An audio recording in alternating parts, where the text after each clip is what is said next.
Howdy Hexers, welcome back to HexHunter Mokog.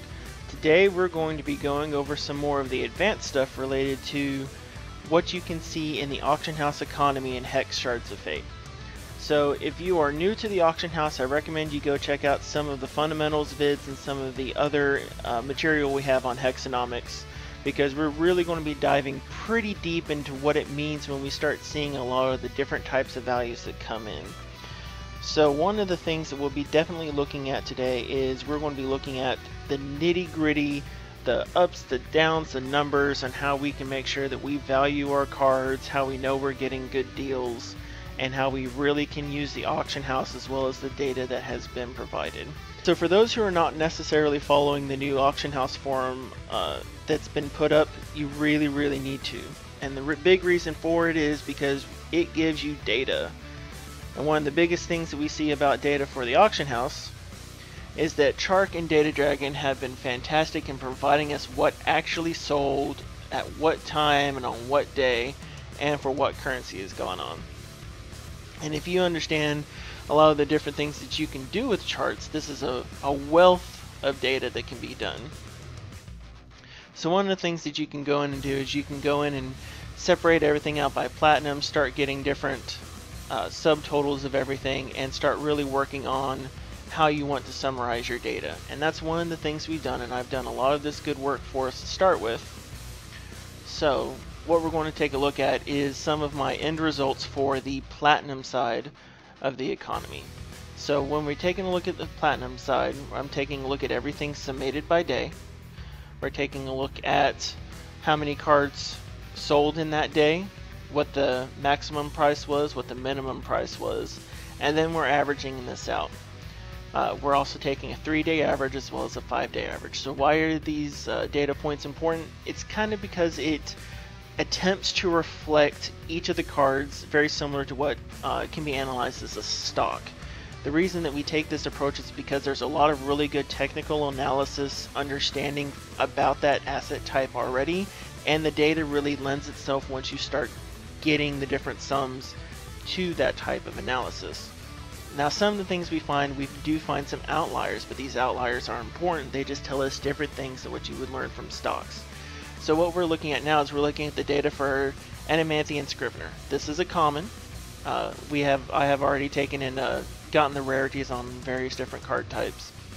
So for a common, the minimum floor price you're going to be able to get one for is 3 platinum, our minimum. And generally they'll sell for 4 because people list them at 3 platinum and with a 4 buyout. Because if you're going to spend 3 cents, you're going to spend 4 cents. One of the things we notice is that this common generally sells for that, but we have these huge spikes that go on. From a Hexonomics perspective, if you have a trend that's pretty solid over multiple days and then a sudden hiccup that's orders of magnitude higher, something is occurring. There are no alternate arts for Scriveners, and because there's no alternate arts, what we're probably actually looking at here is we're looking at platinum transfers between accounts.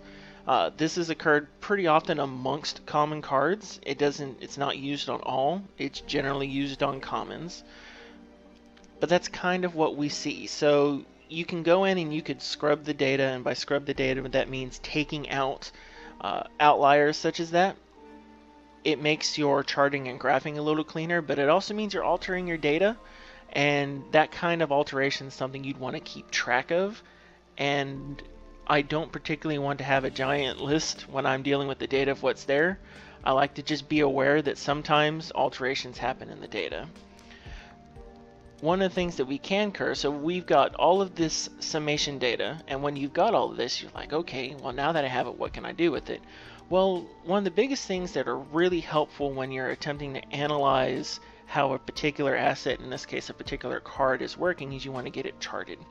And getting this data charted the way I wanted it to be was an exhausting process and a learning process for me to get it charted correctly. At least what I viewed as correctly. So what we're going to do is we're going to go ahead and pull up an Angel of Dawn, because it's one of the biggest selling cards. It is a consistent seller across days, and it has one of the consistent highest prices. But we don't always see what ends up selling. So if we start taking a look from the very starting point, we see that we've got a pretty big range that occurs on angels. We got some cases where angels were listed for really, really cheap, like what occurred here on the 13th of July.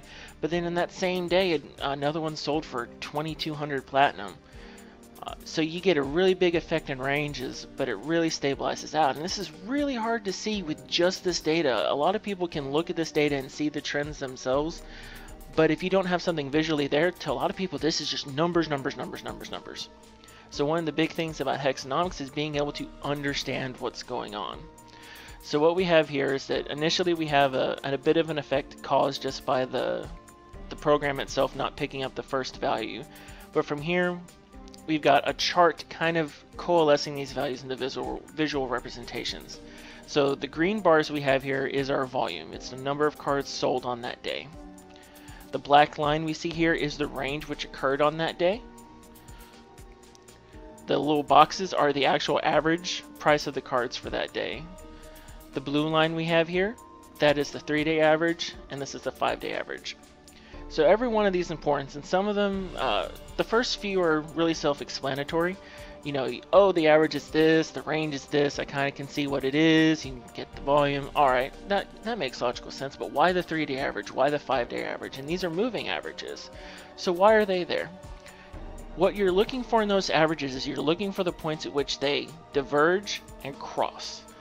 The reason you look for that is because what that tells you is selling opportunity and buying opportunity. So when we have this first separation of when the 3-day average was lower than the 5-day average, this says that basically the 5-day average says the value of this is higher than what it's presently averaging at. So this means that at these times it was a really good time to buy. And when you see them merge again and kind of create this little flat portion here, that's considered a floor. Pretty good chance that the value is going to go back up as people get interested again. So you're moving on up and you see that the 3-day average is now above your 5-day average line. That's an indication it's not a bad time to sell. Why? Because people are valuing it above what the trend has been over a period of time. And as you see, the average values per day spiked up. This was a great time to sell. That's a ceiling. And this continues back and forth, and eventually you'll get to an equilibrium price when there's really no additional effects on the market, when everything is kind of churning at a standard little pace, a very predictable pace.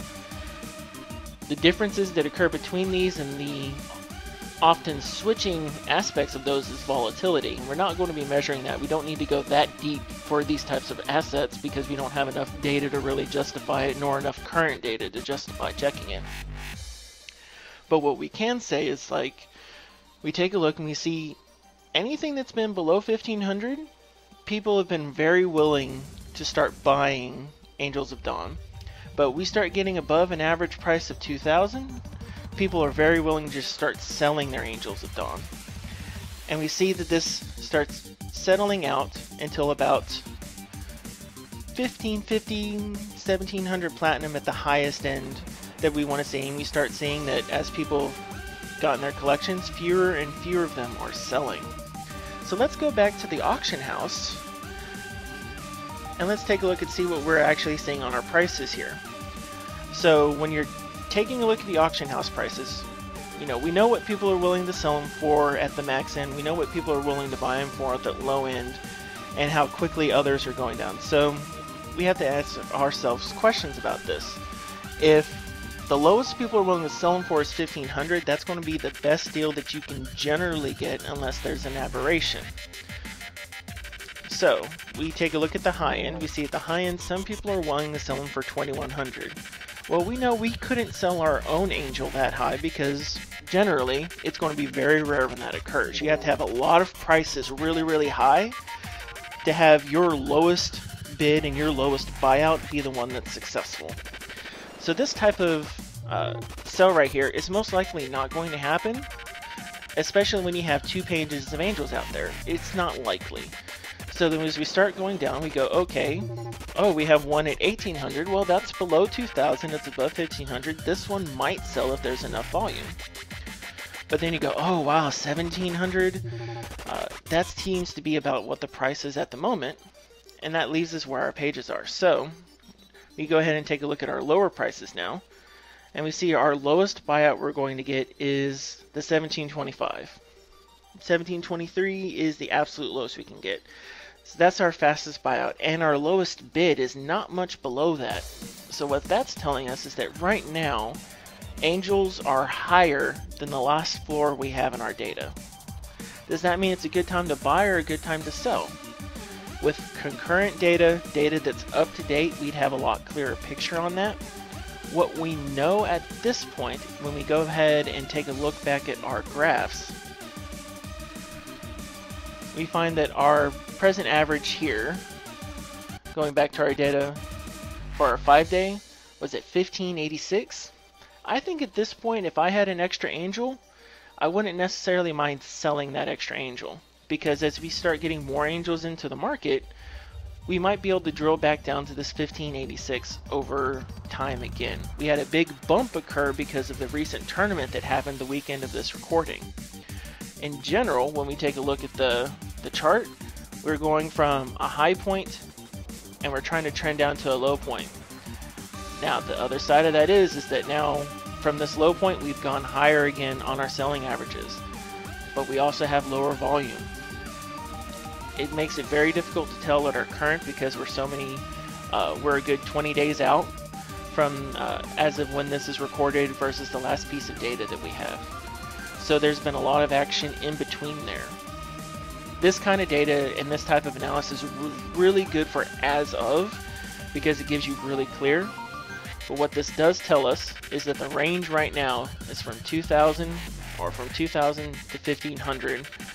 And that's a pretty wide range for this legendary, but we do notice that it's settling closer to the 1500, and going back to what we're seeing on the auction house, we're seeing a happy medium between those two prices right now, as of today, as of this time. Once, if Cryptozoic and Hex can start providing this data a little bit more often, then we'd be able to tell more. But you know what? Let's not just look at Angel. Let's go look at a good staple of a lot of decks. I believe Cerulean Mirror Knight. Let's go search for Mirror Knight. Alright, I want to make sure I have only Cerulean Mirror Knights.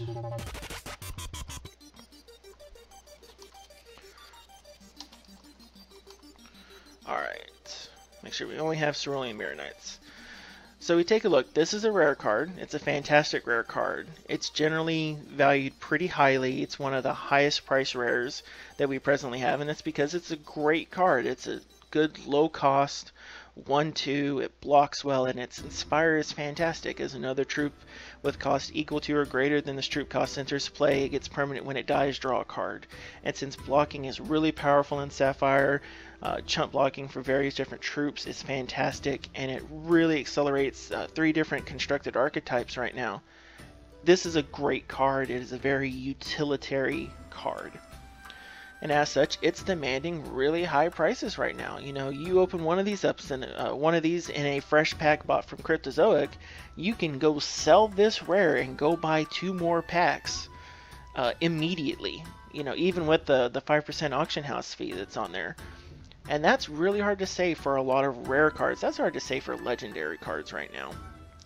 So we take a look. We see what the low end price. The low end bid we have is about $450. And the lowest buyout we see at this point is $5.29. So for $5.30, you can get a Cerulean Mirror Knight today. But let's take a look and see what we could have done in the history for that card. We'll flip over so that everyone can see what's going on with the chart here. So when you're wanting to watch the Cerulean Mirror Knight, you see that it has a lot of flips and flops back and forth. This is the volatility that you can see with it. So we can have it go up to an average of about 550. The lowest its average has gone over time has been just under 400. It flips back and forth so many times. It's great as a card to watch going forward. Definitely one that's going to be affected by the power of the second set coming up. If it gets more powerful during the second set, you can expect this card to go up towards the ceiling again and be, averaging above the 500 range pretty often. Now, if you may be thinking, Mokog, I don't have access to all this data. Well, you do have access to all of this data. All of this data has been provided on the forums so that people can do their own charts. All of this summation data, I went ahead and made sure to provide it as a Google document to anyone who has the want to go ahead and take a look at it. What I recommend doing is that if you don't want to focus too heavily on the highs and the lows and how the markets go, and you want to use this data, what we can do to use this data is you go ahead, okay, I want to select the card I'm looking at. Alright, I've selected my card. Now I want to scroll down to the last day. Alright, what's the last day? Last 5-day average was 431. My last average was 407. Okay. If I can find it below 431 platinum, that's a decent buy. If I can find it below 407 platinum, that's probably a really good buy from my last data that I've got. But if you go too far above 431 platinum, it may not be the best buy anymore. That's when you'll want to flip back over to what's presently trending on the auction house and go, okay, what's the cheapest available? What's not the cheapest available? So we see here the cheapest bid is 426. Well, that was kind of the 5-day average back then. And it's also 20 cents higher, or 20 platinum higher than the average for the previous, for the last day that we had data for. Maybe that's not a great idea. Maybe I want to, go for some packs or something along those lines. And the buyout for this guy is 850. This one is very much a trick. You don't want to drop 850 on this one. But if you need it now, maybe I'm willing to pay the additional $1. And that's what a lot of people who are selling these right now are counting on. Is, if you want to wait a day or you want to wait 2 days to get this card, you can put a bid on it. Or you can buy it now for, $1 more. Or 75 cents more, I believe is pretty close to the case here. And those are a lot of the questions that you have to ask yourself when you're dealing with the auction house is, when do I need the card? Am I willing to wait? We're wanting to build your collection as cheaply as possible. One of the greatest ways to also do this is by keeping track of your drafts so that you understand what you draft, what you don't draft, what cards you need, what cards you don't need, how successful you are in attempting to go through the standard card accumulation method, and if it is worth your personal time to get packs on the auction house and open them, get packs on the auction house and draft them, to buy packs from Cryptozoic. The reason that we want to do these types of questions is because people have different values, and that's one of the biggest things about Hexonomics is trying to decide really what's valuable. You want to start your collection off right, and you have a large volume of currency that you can bring to bear. If you have a large volume of currency and you have almost no collection, buying booster packs is not a bad idea, and I'll explain that. The reason it's not a bad idea is because there's always the chance of getting a primal pack. Primal packs are very powerful at accelerating the growth of a collection because they contain 2 guaranteed legendaries and then 13 rares. And when you buy your packs in bulk, your 2% chance per pack of getting them can be felt more often. Now, the next way is that if you look at that and you go, I really don't want to pay 200 platinum per pack, then we go to the auction house. And when you take a look at your auction house pricing, we see that our buyouts for packs are significantly lower than 200 platinum. But you have no chance of getting a primal pack from these packs. And so you ask yourself the question, am I willing to give up a chance at accelerating my collection with a primal pack for a guaranteed lower price? That is a personal decision, and it depends on where you are. Right now, if I was going to buy set 1 packs and I wanted to spend $100 on packs, I would, transfer it into $100 worth of platinum, 10,000 platinum. But because my collection is fairly advanced, I am almost entirely complete with my playsets. I look at this and I'm like, well, anything a primal is going to give me is not necessarily going to be the same as what I get from packs, and I like drafting. So for me, it's better to give up the chance at a primal to get a lower priced booster. But for those who are just starting out, maybe you just happen to have gotten a 3-pack code, looking at how the data tells me slow and steady is winning the race when it comes to your collection.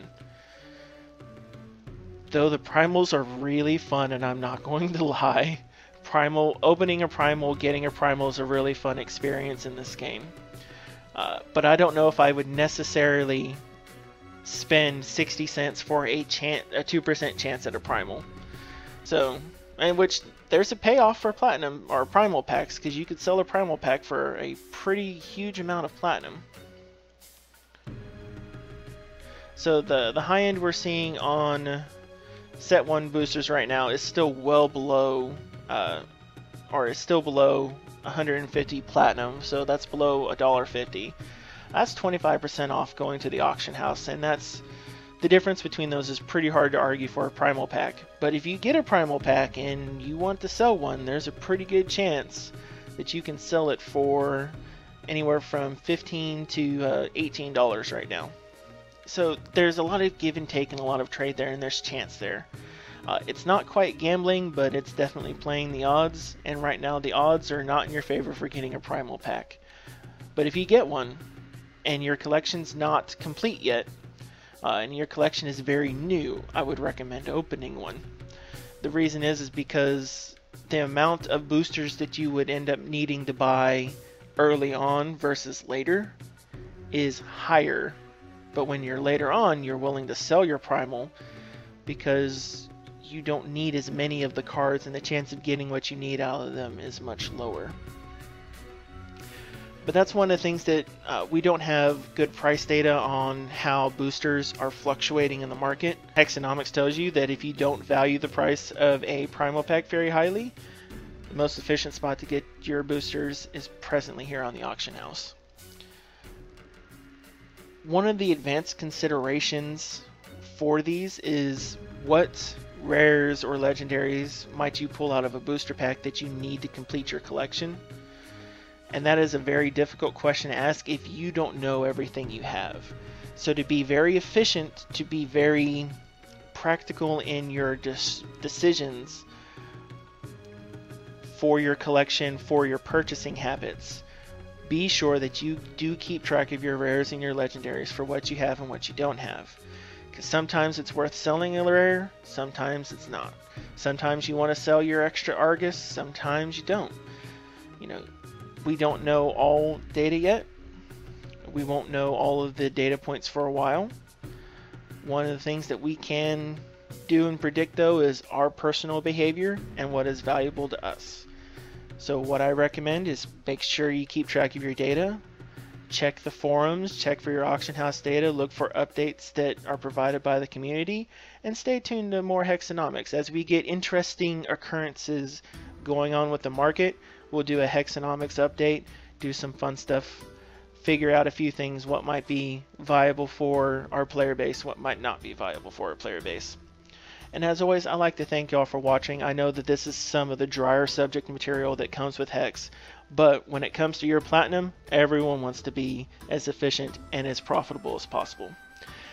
Be sure that you click the like and subscribe button. Encourage me to help keep some of these videos going. I know we've had a while since our last Hexonomics update. It may be a while before our next one. Depends on what earth-shattering wonderfulness happens to the economy when we move on to open beta.